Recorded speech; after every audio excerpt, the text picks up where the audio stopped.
Hey guys, thanks for joining us today on Unfathered Fathers. Today we've got my buddy Colin. He's come to talk about just his childhood, and he's recently given his life to Christ. And so we're just going to kind of go through a story. So Colin, thanks for being here tonight. Yeah, absolutely. I appreciate you having me on, and you got quite the setup here. So Colin, as a kid, I know that you didn't grow up around here. So talk about where you grew up and kind of what childhood was like. Yeah, so I grew up outside of Chicago in a suburb called Crystal Lake, Illinois. It was a pretty middle-class upbringing, I'd say. But the main takeaway, after moving down here, people up there who are believers or anyone that really puts Jesus first in their life. Like, it's just not something that anyone thinks about, anyone talks about. Up there, it's more about having a good time, drinking, sports. Like, that was growing up, drinking, sports, and that's about it. You never talked about God. No one you knew went to church. It just is something that you hear people go to church, or you see videos of it online or something like that, but Jesus just wasn't something that was a priority in anyone's life that I knew, at least. And moving down here, that's the best part about the South. I know people take it for granted if you're not from the South, but when you get down here and everyone loves Jesus and everyone puts Jesus first, not everyone, but, a lot of the people that at least I spend time around, your family, people from Living Faith, people care about the afterlife, life after life. Like, people just think about up north, I got this short, minute run to have as much fun in as I can, like squeeze everything you can out of it. And then you get here and all of a sudden you start thinking of when you do pass away, and you ask Jesus, how did I do? Like, did I get it right? Did I get close? And it's just that's the main difference of the North versus the South, at least in my life, from my experiences. But yeah, so like as a child though, what was home life like? Home life was not the best growing up. My parents split when I was 4, I'd say. I have a little sister, and she ended up going to live with my mom, and I stayed with my dad, right about in middle school or so. And my relationship with my father was dependent on how I did in sports that day. Getting in the car after practice, if I had a bad practice, I was in the backseat crying because I was about to get my butt whooped. Mm-hmm. Like, it was completely dependent on how I did in sports. And, I think I just kind of missed out on love. Like, I guess I didn't have that as a kid. So it was a very hectic, women coming through, never seeing a solid family unit. I've never seen anything close to a normal, loving family growing up. Yeah. So it was just, yeah. As a kid, so did you dive into sports sense, and that's what to make your dad happy? Did you really just dive into sports as a kid and try to excel in sports? I loved it. Definitely excelled. Up until I got in trouble the last time and was kicked off the football team. I kind of stopped caring about school because my whole thing was, well, I'm going to school for free. I don't really need the grades. I'm going to go to a good Division I football school, go play football, see if I can make it in the NFL. And that was kind of the plan. So I didn't care about anything besides playing ball and women and drinking and having a good time. Mm. But it was to, I guess, make my dad happy, definitely, because that was how I got affection. It was a good game. Ran for 172 yards, 3 touchdowns. I got a hug. I got affection. It wasn't love, but I didn't get berated or disciplined for having a bad game. So dove into sports, and that was how I was able to kind of escape the home life, for sure. Yeah. So as a kid, I guess you did become pretty successful in sports. You became pretty good. Yeah, sports, yes, definitely. Sports excelled. By the time I got to high school, ran varsity track as a freshman, sophomore year, was on the varsity football team, which, looking back, it wasn't conducive to, I like to go out partying, and even, as a freshman, kids are starting to get into it, but I got, moved up in sports. So all my buddies were the seniors and the juniors, and they'd be like, let's go, man, we're going out. And so from a young age, it was just out drinking, partying, having a good time, and that's all that I really knew.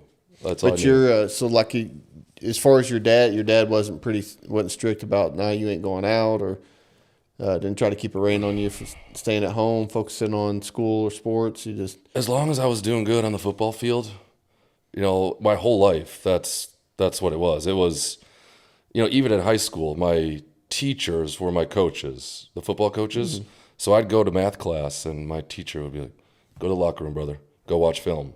It's like as long as you were excelling on the football field or at track, whatever it was, everything else kind of falls away. It's like, yeah, it's all right. We're going to state this year. That's all that really mattered. Did you live with your dad the whole time you were in until you graduated high school? No, I didn't make it with him that long. I ended up my junior year getting in a fist fight with him, and I was kind of already out of the house, in the house, but we got in just a knockdown, drag-out fight. I left him on the floor, and I walked out the door and started kind of living at friends' houses and living in my truck. And so I'd shower at the gym or a buddy's house, and some friends' parents kind of knew. I mean, I didn't out and out tell anybody, but they'd be like, "Colin's dirty. Like he's smell like." People kind of knew, I think. Like, sure. He doesn't really have a place to go. He might be wearing the same clothes, something along those lines. People knew for sure. And so, I got some help along the way. And the school you went to, it was, was there a lot of poverty in that school, or was it a higher? It was just a middle-class, good school, like a big-time football powerhouse. So there probably wasn't a lot of other kids on the football team sleeping in the truck? No, I've never heard of one. I never knew of one. There might be a kid that came in. But no, really thinking about it. No, everybody was well-to-do. People weren't rich, but everybody had a good family unit. I was kind of the only one, and it was embarrassing. It's still embarrassing. I say it now, and I'm like, dang, I don't want people to know that. But yeah. So where was your mom during this time? She lived maybe about an hour away with my sister, but she was just kind of a distant. She just kind of stayed at a distance. She had a difficult life for sure growing up, so I don't think she exactly knew how to be a good parent or the parent that I needed at the time. And she wanted to be my friend. Yeah. And I look back and, I love her. We have a great relationship now. I went out today to Bonefish, took her out to dinner this afternoon, but she was a friend. Yeah, she was a friend that was very supportive, but she also didn't know what was going on. She was just like, my son plays football. Oh, he's good. That's about the extent of our relationship. I didn't see her too much, and didn't get too much from her, but now it's great. I wouldn't change a single thing about growing up. Everything has worked out perfectly. But yeah, it was rough. My mom was distant, and my dad was just a mean cuss, to be honest with you. He got injured playing sports and didn't get to really do anything or live out his potential. So I think maybe he was vicariously trying to maybe live through me. Mm-hmm. And so, but yeah, he was, notorious. So all the kids growing up would be like, dang, man, I feel bad. You got to go home. Like, you got to go home to that. And I'd be like, yeah. So wish me luck, boys. See you tomorrow. Mm. And that was growing up. So when you in high school, you I guess you got an offer to go to college? Yeah, there was multiple. University of Iowa, Vanderbilt, Louisville, quite a few. And I was kind of thinking, Iowa was where I was going to go play football, and I ended up getting caught with drugs and kicked off the team, and everything went away. And I was partying for fun before that. But then I started to really drink to forget about things, just to numb yourself and not feel things. And I was just chasing women and drinking. And that's it. That's the only thing I cared about. I just wanted to forget about everything that I've squandered, and just, this is me now. I'm just going to drink. And I don't know, I'm not thinking more than past Sunday. I'm just thinking through the weekend, what am I going to do? What girl? What alcohol? Where are we going to?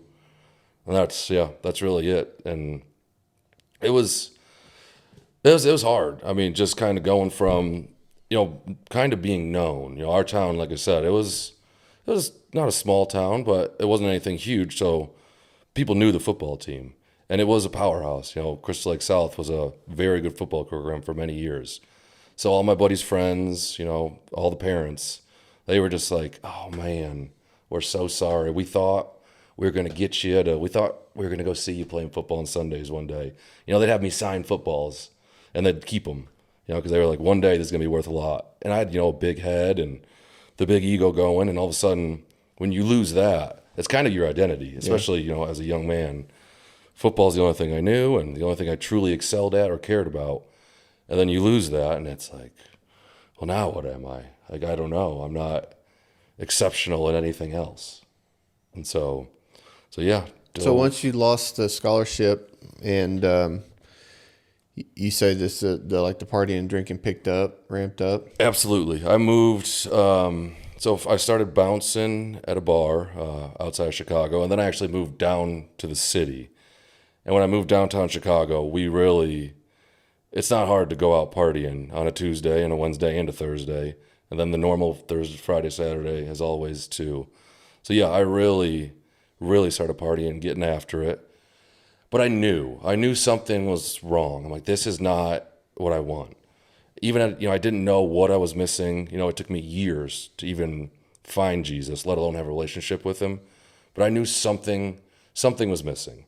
So I left. When you say that you knew something was missing, like what you mean? You always felt like what you were doing wasn't satisfying you, or what was it? It was just, it just felt like, I couldn't describe it this way at the time, but looking back, it just felt very empty. Yeah. There was no happiness at the end. I would have a temporary boost of serotonin, be very happy and be out drinking and, go find a nice lady. And that was what I cared about. And I was like, oh, this is going to make me happy. I can fill this void. And I don't know what this void is in me, but this is the only way I know how to fill it currently. So that's what I was doing. But I knew I'd wake up on Sundays, hungover and alone. And I think, I don't know what I'm missing, but I'm missing something. So eventually I left Chicago, and I've kind of been all over the place since, but I knew I had to get out of there and get away from that. So, I know, I kind of know a little bit of your backstory. So I know that you didn't find God right away in that moment. So that missing something, did you think it was a career? I thought it was family. Because I never had a good, loving family. Like I said, I always just felt like I missed out on love. Like I saw other families, and I would just be sad. So I'd be like, this kid's dad loves him, and his mom loves him, and they're having family dinner, and they're doing activities together, doing things together. And I'm like, I'm missing love. That's what I'm missing. I'm missing family. So I got out of Chicago, and I moved in with my mom and my stepdad in a little town called Pea Ridge, Arkansas. And this was 10 years ago, I'd say.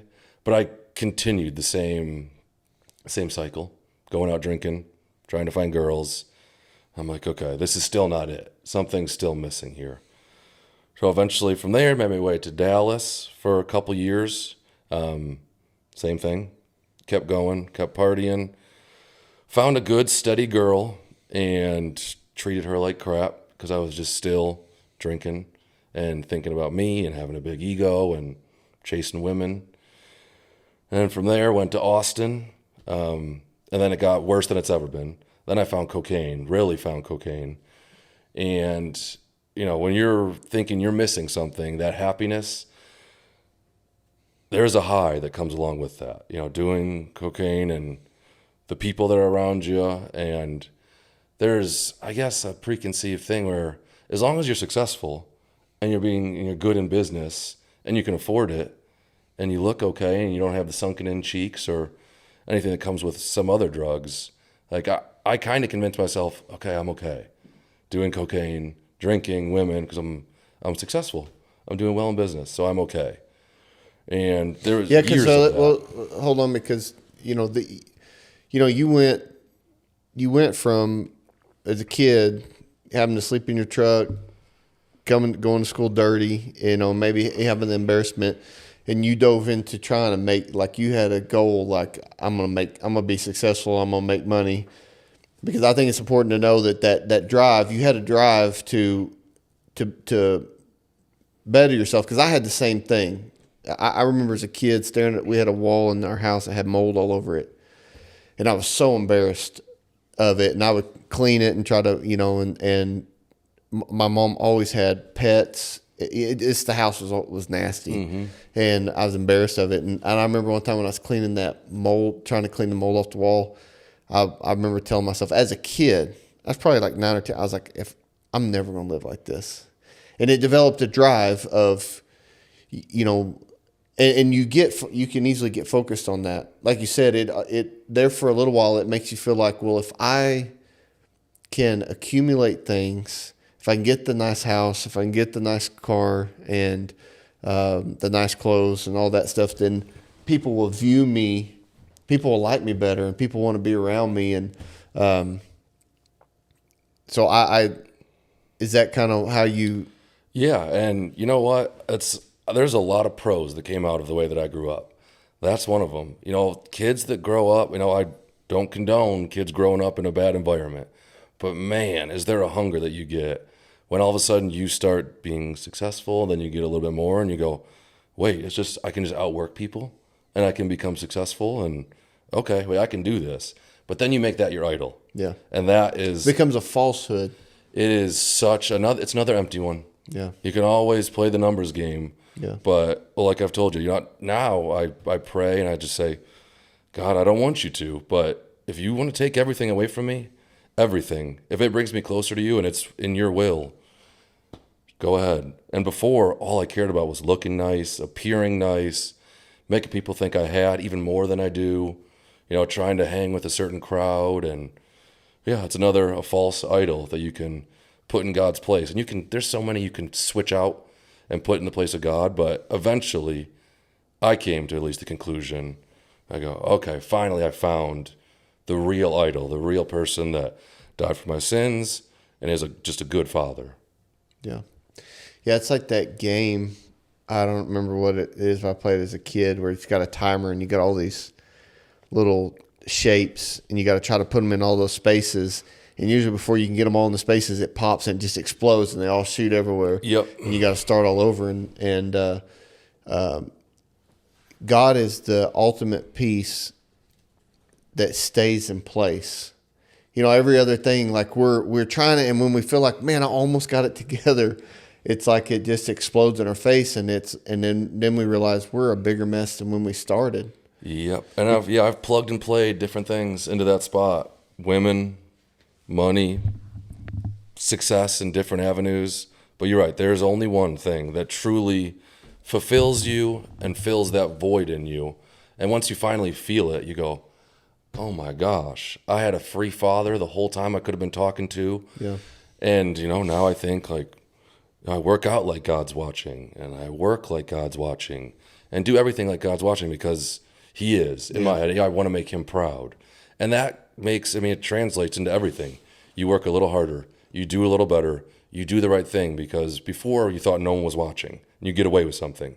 And now God's always watching. Not to scare someone or anything, but, for yourself, for your own character. Like, God loves you, and he gave you talents, and he gave you potential, and you don't want to squander the gifts that God gave to you. You want to take full advantage of, someone like you that can talk to people, or whatever someone's gift may be. You want to take full advantage of what God blessed you with. Yeah. So once you moved to Austin, I think you said, and you spiraled out of control. Yes. And it got worse than it's ever been. Well, what conspired after that? So I moved down there, and I was working from a home office doing pharmaceutical sales. And I was like, man, I have time on my hands. I'm not working that many hours. I'm going to get a job bouncing at a bar. And so I started working at a bar down there that I liked, got in with the wrong people, and then found cocaine, got just out of control. And again, I got to the point where I was feeling so empty. After a couple years of, Monday through Friday, I work, I lift, I'm healthy. But Friday at 5, I'd close my laptop, I'd call the boys, we'd meet our person, We'd go get a bunch of cocaine, get the girls, and just Friday, I'd pretty much go to sleep Sunday at like noon, and then sleep for 12, 15 hours, wake up on Monday, go to the airport, fly out, then fly back on Friday, same cycle. So after years of that, I knew something needed to change. And I was in New York and had a layover in Atlanta. And I met a friend, a girl, and I don't know what it was, but right away, and I didn't want a relationship. For years, I enjoyed, or I thought I enjoyed, just cycling through, doing that whole thing. And I met someone, and I don't know why, I was like, I love this person, like instantly. And so she happened to love Jesus and know Jesus. So I was flying to Arkansas actually that day. Randomly, I was flying in for a Razorback game. So hung out with her a little bit. And she started talking to me about Jesus. And when we first got together, I would say things like, I don't believe in magic. She'd be like, pray about it. I'd say, I don't believe in magic. I'm just going to work my butt off. I'll be all right. And tried a couple different churches, so I ended up moving here for that girl. So up to this point, though, you had never went to church, not even tried to... No church, no Jesus, no nothing. Yeah. Not even a little bit. Wow. Yeah. I didn't know that it was... An option. An option. Wow. Yeah. No one, when you don't know anyone that knows Jesus and you don't get in that algorithm on the social media and no one ever talks about it around you, yeah, you just don't know what you don't know. Yeah. And I did not know. Wow. So you meet her and she talks to you about Jesus. Talks to me about Jesus, brings me to church a couple times.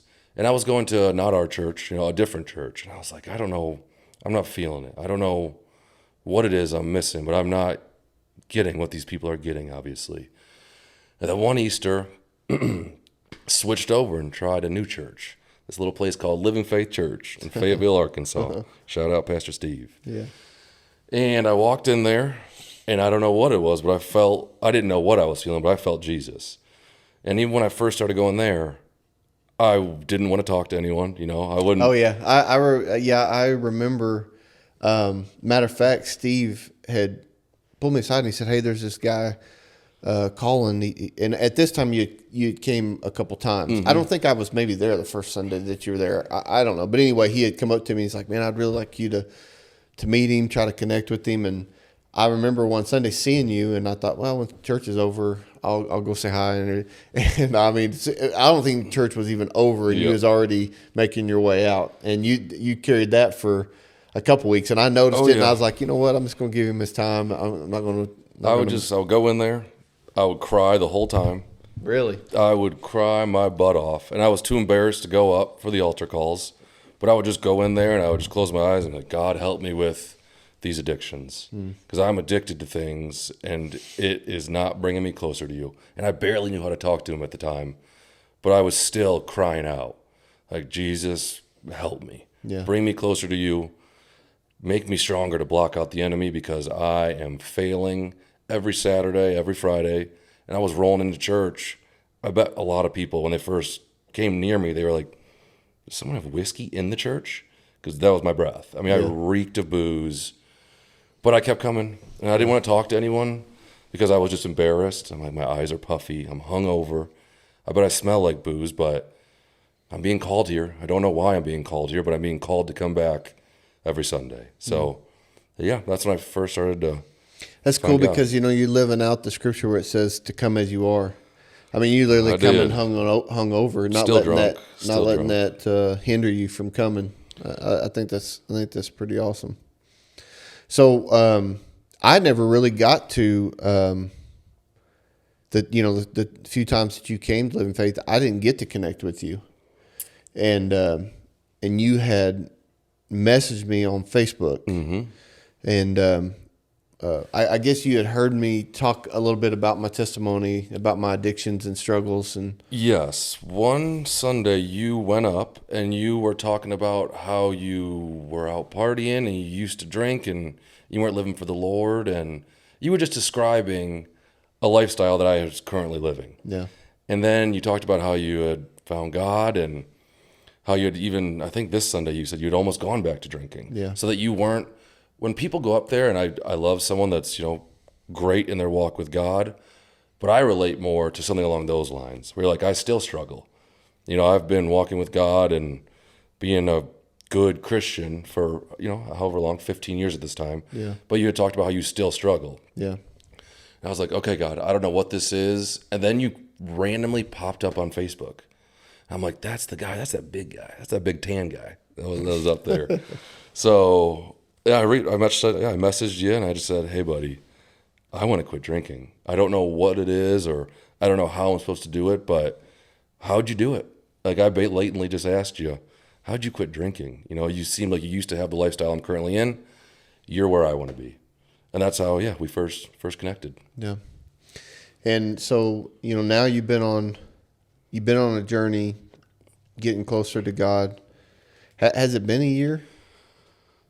Man, Probably has, right? Yeah, maybe approximately. I had little baby steps, but when I first started going, even to Living Faith in the beginning, I was going for someone else. I got baptized for someone else because I thought this is what I'm supposed to do to make this person happy. I wasn't doing anything for me. Yeah. But, as awful as that sounds, through spending time in that church and hearing people preach the word and hearing different people's testimonies, I finally started to feel it myself. And I go, I'm going for me. Like, I need Jesus. I want to be closer to God. People can go with the world or you can go with God. And I'm like, I think I'm choosing God. And I didn't know how I was going to do it, but finally I started going for me. And so, it's probably been maybe a year, some along those lines. Yeah. I'll tell you, it was pretty cool just that watching you come through that journey because, even though I didn't serve the Lord and done terrible things, I always had the talk of God around me. Living in Arkansas, it's everywhere. Oh, yes. My grandma was a Pentecostal, holy roller, and she would never hesitate to tell me that I was going to go to hell if I didn't change my ways, and praying for me and crying and telling me how disappointed or not. She just how upset, but yeah, I mean, coming to this area, I mean, you go, every mile there's a church, seems like, and, but just hearing you talk about things that I've always known and you're like, what, that's really how that goes. I think it's pretty incredible. The fact that I guess it opened my eyes that there's people in America that grew up not knowing God at all, not hearing somebody. Like you said, in your group, you don't remember one person that talked about God, went to church. Yep, nothing. And I was so oblivious that there's one day you and I were sitting in the chapel, I guess it'd be there, the sanctuary at Living Faith, and I didn't know you shouldn't be sleeping with women. And I kind of, I wasn't taking it serious to the point where I looked at you and I said, if you got to tell me to choose women or cut off a leg, call me a one-legged man. Because I didn't. Yeah. I thought, I'm like, well, no, God doesn't, he's not going to send me to help. Like, there's no little way things you like take that. Away, yeah. You don't know, again, what you don't know. But little things like that you think are so obvious and have been pounded into you since you were, listening to your grandma. There's people out there that have no idea what they're missing. Yeah. It actually, walking this journey with you has actually helped me to have a more awareness that people I'm around, you never know. Because I think for the longest time, I just assumed that all people knew about God and just chose to either serve him or not. Because that's how I was. I knew about God, but I just chose to do wrong. I knew what was right, but I just wanted to do wrong. Mm-hmm. And but I had heavy convictions, and doing wrong because I was, I always had my grandma telling me I was going to go to hell if I didn't change. But yeah, to think, I don't know. I can't imagine how out of control I'd have been if I grew up like you, to where I never even heard about God. Yeah, you don't have convictions. Maybe you do. I don't remember really having convictions. I mean, again, maybe that's what it was, where I thought I was missing something. Yeah. But it took a while for me to even get there. Yeah. I didn't feel bad sleeping with a random woman or drinking or doing drugs, and I felt bad physically. Yeah. But mentally and spiritually, I did not know what I was missing. I didn't know the emptiness. I didn't know it was a conviction. Yeah, you never, that's what everyone does. Yeah. That's everyone's life. Drinking is a community thing up north. It's the family gets together. And down here, you have a Bible study or life group, something along those lines. Up north, it's not a life group. You get together in the backyard and everyone drinks 20 beers. And I mean, it's just, it's bringing people just together. How it is. It's just how it is up there, man. Yeah. Yeah. So, recently you've really developed a hunger and thirst for God. Like you're really on a path, and I would say in the last, probably 3 or 4 months? Probably the last 3 months, I have really, the way I'm looking at it is I'm running towards Jesus. Yeah. And I want to bring, especially lately, I'm trying to bring everyone I can with me to heaven. Yeah. Because like you said, you don't know that people don't know. I do know that people don't know. So I'll post it on social media because if someone that knew me when I was younger, we'll just say that, before I was probably 29, someone knew me and sees that I'm going to church and sees that I'm posting something like God misses you and he wants to talk to you, probably five buddies at least now from back home have just said, I've been thinking about going to church. Like, what do I do?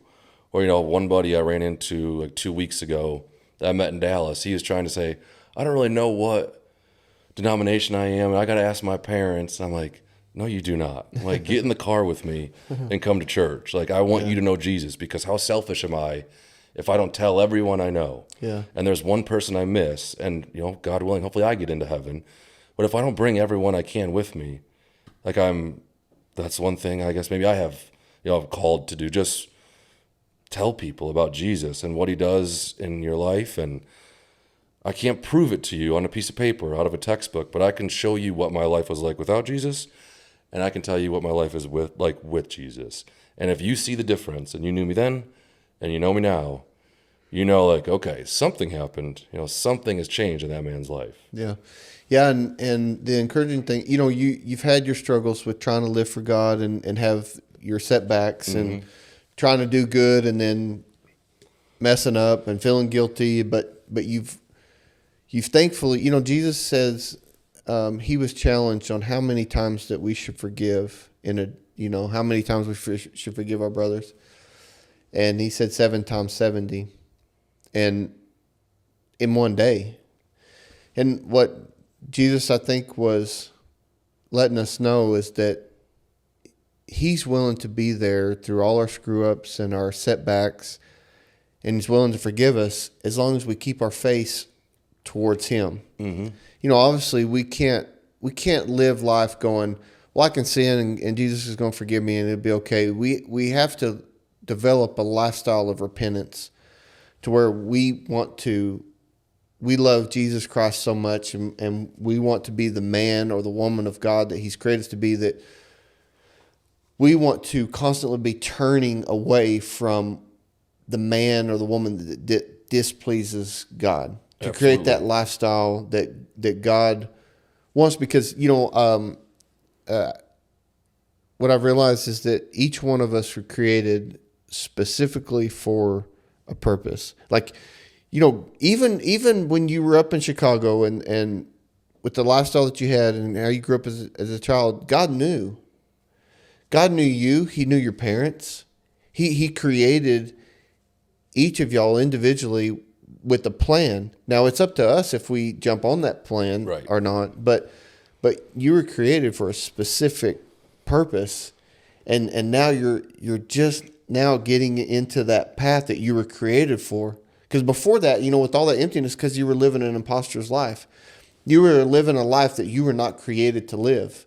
And it would have never made you happy. Nope. Would have never filled you. And now, some of the conversations that we have, probably some, the younger you in Chicago would hear us talking about what we desire and what we think, they would think we were lame. Loser. What are they talking about? They're missing out on all the fun stuff. Yeah. That would be what I'm, and I've heard people say this, I think, on your podcast, and you and I have talked about it before, but when you're first starting to live for God, and you go, I got to give up all the fun stuff. Yeah. What do we do when we get together on Saturday? Yeah. What do we talk about? Yeah. And then all of a sudden I start to spend time with, your family and Pastor Steve, Pastor Shane, people from the church. You go, oh my goodness, I can't believe I was so honestly brainwashed to think that the things that used to fill me before are the important things. The important things are the things that we care about now, getting close to God, being a good man, being a good father, a good brother, whatever it may be, but being a good example and being a light. Bring everyone you can, a light in the darkness, like bring people towards Jesus. That's what's important to me. Yeah. Of course my family, I love them, but it is God first. And I could have never imagined saying that even a year ago. Yeah.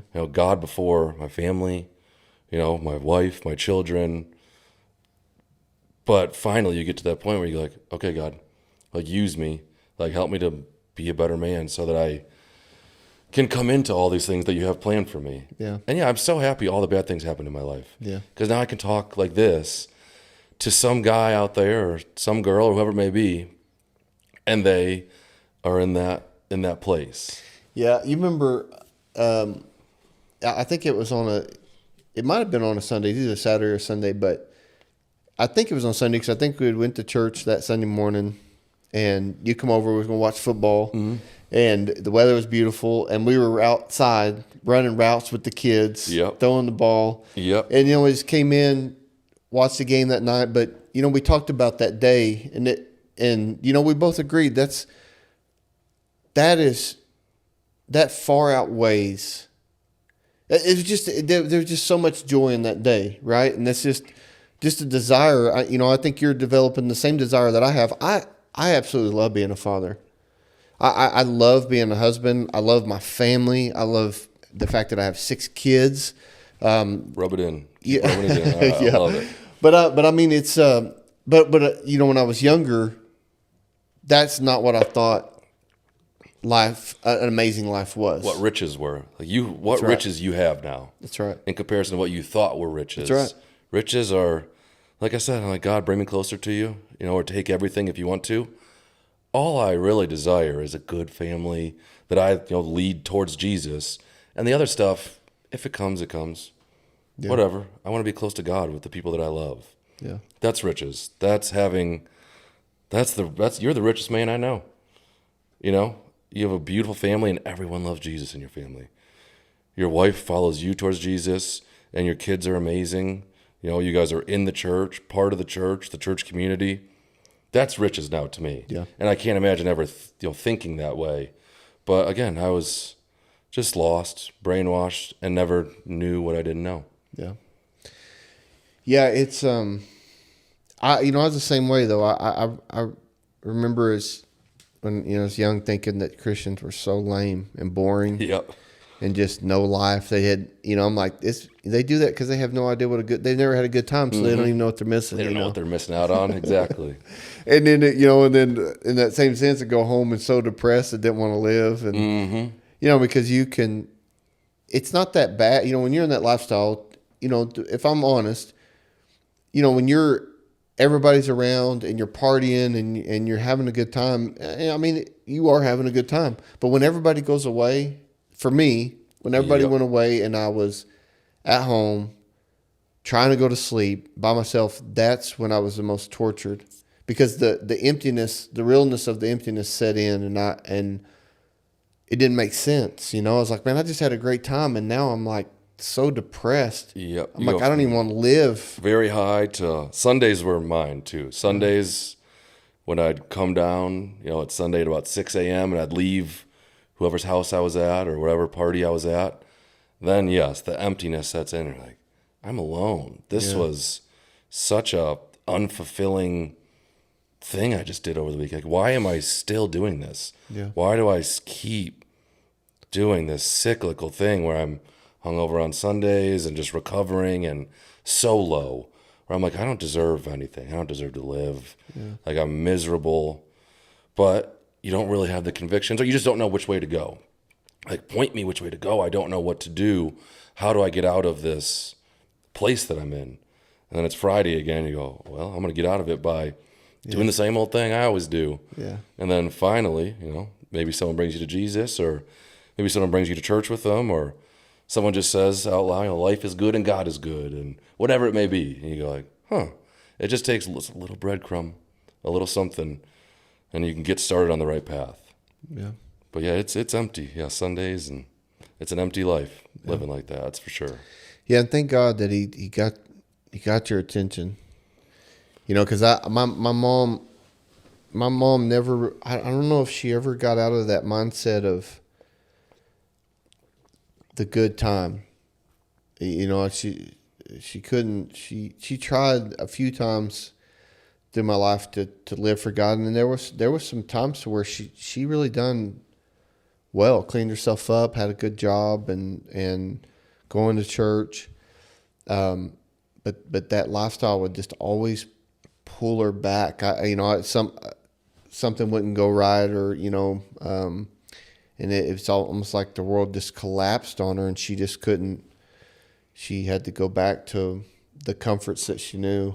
And well, I can't stress enough, you need to surround yourself with good people that love Jesus. Yeah.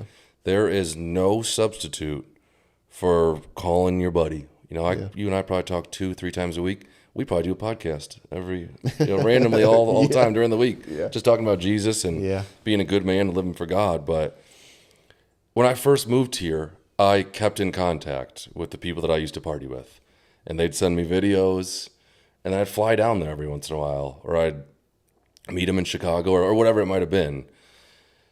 It's hard to say, and I honestly, until even a couple months ago, I didn't cut people out the way that I should have. You have to surround yourself with good people that want the best for you and want to bring you towards Jesus or come with you towards Jesus. Because those people that you think are friends, try not bringing beer to the party. Try not bringing drugs to the party. Yeah. Try not paying for them. Anything like that. Try just being a good person and talking about Jesus with those people that you think are your best friends. Very quickly, you're just someone I partied with. Yeah. You don't want the best for me, even though I want the best for you. And it's not their fault. It's not like they're maliciously doing anything. Yeah. But yeah, those people cut the cancer out of your life. Surround yourself with good people that love Jesus. If you have to be alone for a little bit, be alone for a little bit. You're never alone. You have God, but cut those people out. I cannot emphasize that enough. Yeah, it's worth mentioning that, and I think that's just part of the journey that God puts us on. But I guess I could just say it for me and you both, because I know that you dealt with it and I've dealt with it. Because I was the same type before I lived for God. I had a big group of people around me all the time. I just had to be surrounded with people all the time. And when now you're the Bible thumper and you don't want to drink and you don't want to do dope and go to parties and go to titty bars and all that kind of stuff. My buddies didn't want to hang out anymore. They didn't want to come over and play volleyball with no alcohol. Yep, exactly. They just weren't, like a cookout without alcohol that, didn't make sense. And I kind of lost all my friends and went through that kind of, lonely, and it's a trap, because you can go, you know what, I'm tired of being lonely. I'm going to go out and find something to do instead of taking that time and reflecting and being like, God, who am I? What's your plan for me? What should I be doing? And I think it's very important for us to find the calling that God has on our life and dive into that, because it brings such a reward and it fills that void. When you go help at the church or whatever God opens up. But yeah, there is a testing period to where, like, are you really all in, or when it gets tough and God starts pruning us and starts changing who we are and the surroundings that we're in. That's when we really, either our roots go down deep and we grab hold of God in a deeper way and get in our mind like there is no other option. Like for me, in my walk with life and where I'm at right now, even through hard times, there is no other option.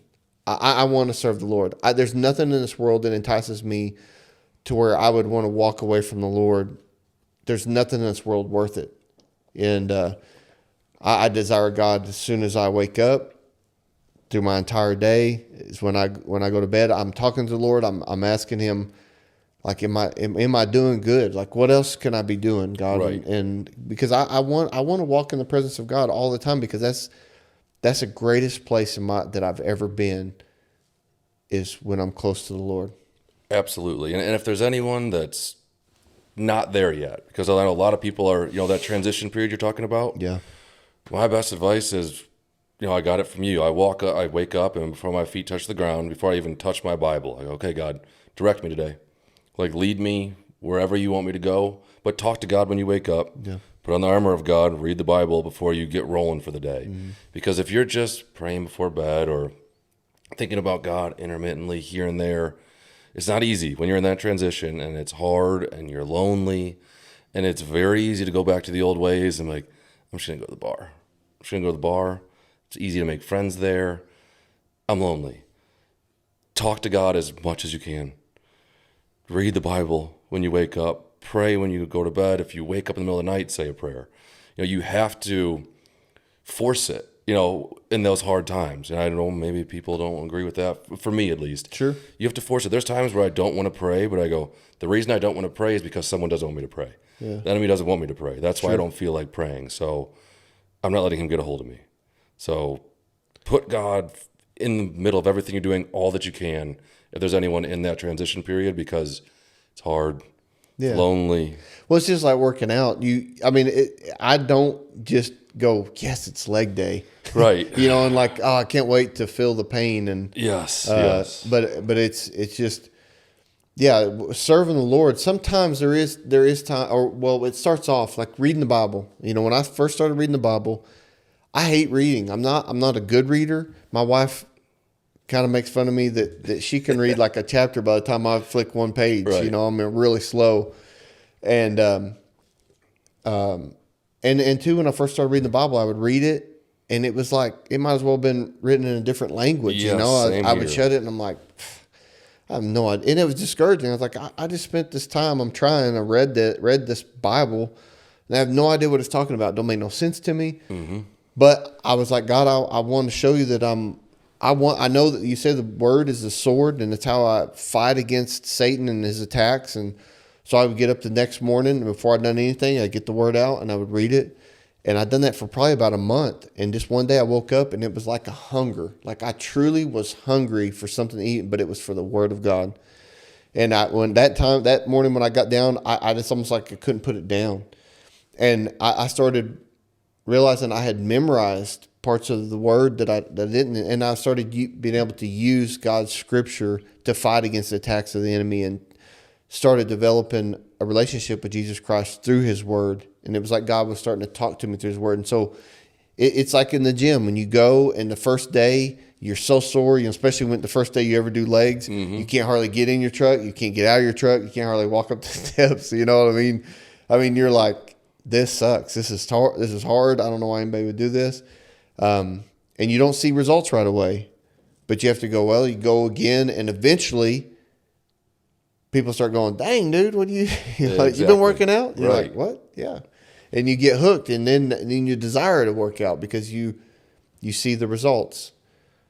God will never let us down. If we test Him, if we truly surrender everything and start serving God, you'll find out that God, like you said, that God is real. People say, well, how do you know God is real? I'm the exact same way. Mm-hmm. I can't walk you into a room and be like, hey, God, He's right in here. Come look at Him. Right.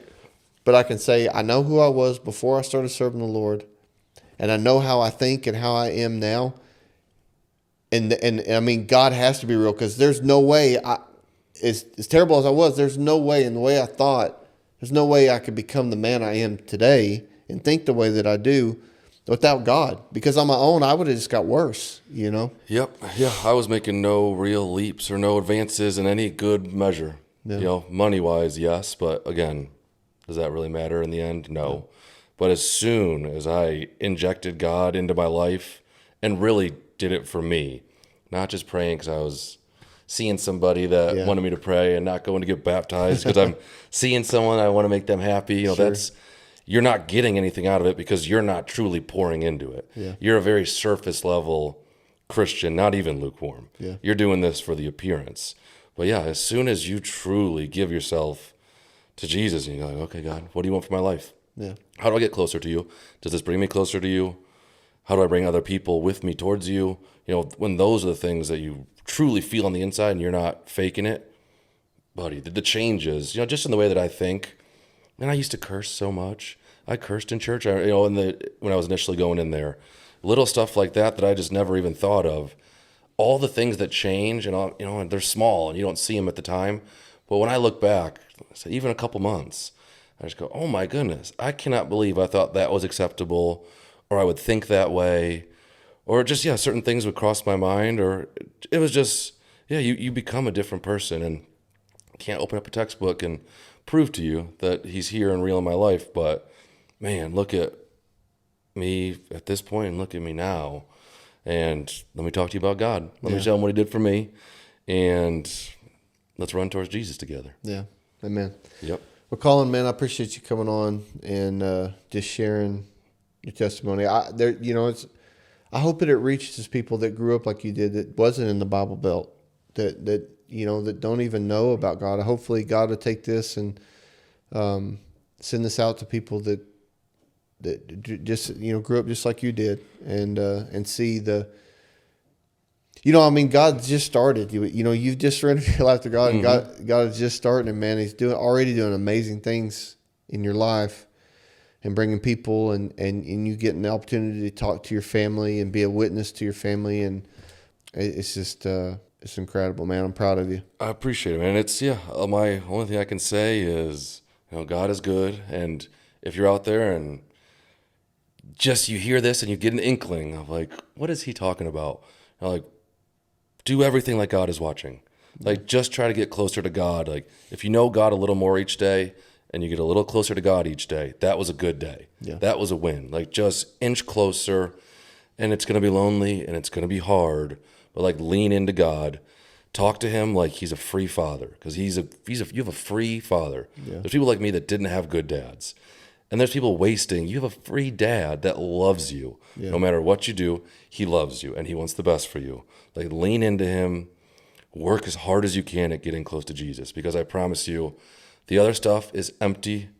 It really gives you nothing in the end. And true riches is being a good man of God, and the people around you, you bring them with you towards Jesus. So, amen.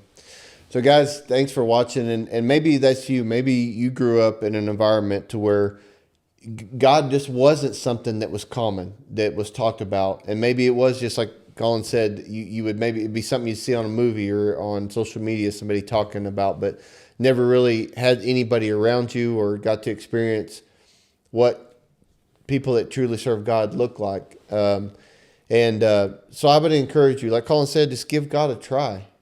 If you're afraid he would let you down, or you're afraid that he doesn't exist, but you never give him a chance, you really don't have anything to stand on. So I would say to at least give God a chance and truly surrender to him, and then see what life looks like and see if he is something that's not worth chasing after.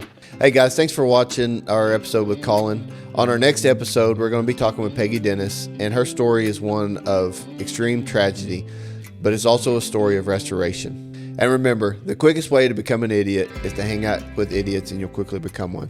Thanks for watching.